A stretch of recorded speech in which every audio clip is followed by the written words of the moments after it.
నువ్వే నాకు ప్రాణం నువ్వే నాకు లోకం చాటే రాగబంధం చాటే వేద మంత్రం చాటే రాగబంధం చాటే వేద మంత్రమా ఎంత పరందా ఎంత చాట చెప్పు డియర్ ఈ రోజు నన్ను ఏం చేయమంటావు? పక్కింటి గోడలు దూకమంటావా? ఎవరితో నన్ను గొడవ పెట్టుకోమంటావా? చెప్పు చెప్పు. ఉవ్వా, ఓ మెంటలోడా గోడలు దుంకుడేంది?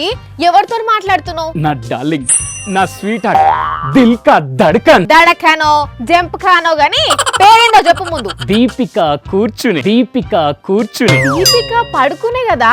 ఓకే, ఏం పండుకుంటామని లేచి కూర్చున్నదిలే. ఏహే, అసలు దీపిక కూసునే ఏంది?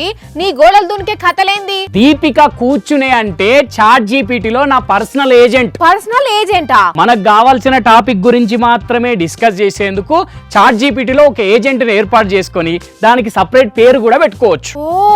అట్లా నాకు యాక్టింగ్ టిప్స్ ఇచ్చేదందుకని ఏజెంట్ ని చేసుకొని దీపిక కూర్చునే అని పేరు పెట్టుకున్నా. మరి పక్కింటి గోడలు దుంకల్లా అడుగుతున్నావేంది? అంటే నాకు మంచి మంచి సినిమా అవకాశాలు వచ్చి పెద్ద స్టార్ కావాలంటే ఏం చేయాలని అడిగితే మెథడ్ యాక్టింగ్ చేయమన్నది. అందులో భాగంగానే ఈ రోజు నేను దొంగగా చేయబోతున్నా. అంటే ఒక క్యారెక్టర్ చేస్తున్నప్పుడు నిజంగా మనం అదే అని ఫీల్ అయి ప్రవర్తించడం అన్నట్టు. ఇప్పుడు నేను చెయ్యబోయేది దొంగ క్యారెక్టర్ కాబట్టి దొంగ ఆలోచనలు చేసి దొంగతనం చేస్తా అన్నట్టు. అప్పుడు గాని నిజం పోలీసులు వచ్చి పట్టుకోపోతారు. వాళ్ళు ఎందుకు పట్టుకపోతారు? మరి మెదడు తక్కువ ముఖం వేసుకొని మెదడు యాక్టింగ్ అనుకుంటే ఇండ్లలో దొరికితే ఊకుంట్రా. ముందు పోలీసులకు ఫోన్ కొడతారు, ఆ లక్షలోపు నిన్ను చిత్తకు కొడతారు. అయినా గా ఏఐని నమ్మి అది చెప్పిందని ఏది పడితే చేస్తారా గట్లా? ఇప్పుడు ట్రెండ్ అమ్మా ఇది.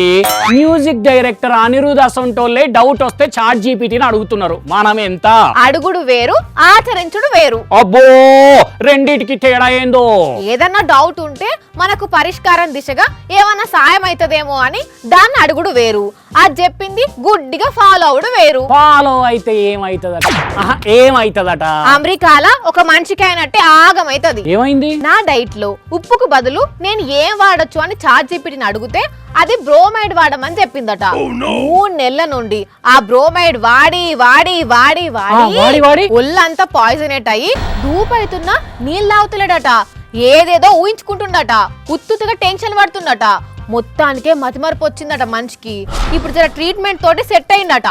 యూనివర్సిటీ ఆఫ్ వాషింగ్టన్ వైద్యులు annals of internal medicine clinical cases అనే జర్నల్ లా పబ్లిష్ చేసిరు కూడా ఈ ముచ్చటను. అంటే చాట్ జీపీటీ చెప్పిందని ఉప్పుకు బదులు ఏదో వాడి ఇంత ఆగం చేసుకున్నాడు ఆయన. అదే కదా, అసలు ఆలీలు కాదు, చాట్ జీపీటీనే. నిన్ను పూర్తిగా నమ్మొచ్చా లేకుంటే ప్రొఫెషనల్ హ్యూమన్స్ హెల్ప్ తీసుకోవాలని అడిగితే ఏమని ఆన్సర్ ఇచ్చిందో తెలుసా? ఏమని ఇచ్చింది? నన్ను జస్ట్ బేసిక్ నాలెడ్జ్ కోసం వాడుకోవాలి తప్ప నన్ను నమ్మి పనులు చేయొద్దని చెప్పింది. ఇక చెప్పు, దాన్ని నమ్ముకొని నువ్వు మెథడ్ యాక్టింగ్లు చేస్తే మెదడు తక్కువ పని కాకుంటే ఇంకేమనాలి? ఇంత డేంజర్ ఉన్నదా ఏఐ తోటి? ఈ నడుమ ఇదొక సోక్ అయిపోయింది కొందరికైతే. ఏఐ పేరు చెప్పి అడ్డగోలు కథలన్నీ వాడుతున్నారు. మొన్నట్లో ఆమె మొగునికి విడాకులు ఇచ్చింది, గుర్తున్నదా? మొగుడు తాగిన కాఫీ కప్పు ఫోటో చాట్ జీపీటీకి చూపిస్తే ఆయనకు వేరే టామెతో అక్రమ సంబంధం ఉన్నదని చెప్పిందని విడాకులు ఇచ్చింది కదా.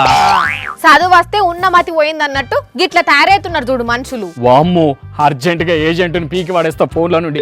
ఉంటా పబ్లిక్ తెలిసింది కదా, ఏఐఏ నన్ను పూర్తిగా నమ్మొద్దు అని అదే చెప్పుకుంటున్నది. కాబట్టి గుడ్డిగా దాన్ని నమ్మి ఫాలో అయ్యి ఆగం కాకుండ్రి ఎవ్వరు కూడా. ఏదైనా చిన్న చిత్క డౌట్లుంటే వాడు వరకు ఓకే గాని ఎంతైనా నిపుణుల సలహా కింద ఏం పని చేస్తా చెప్పుండ్రి ఏఐ కదా.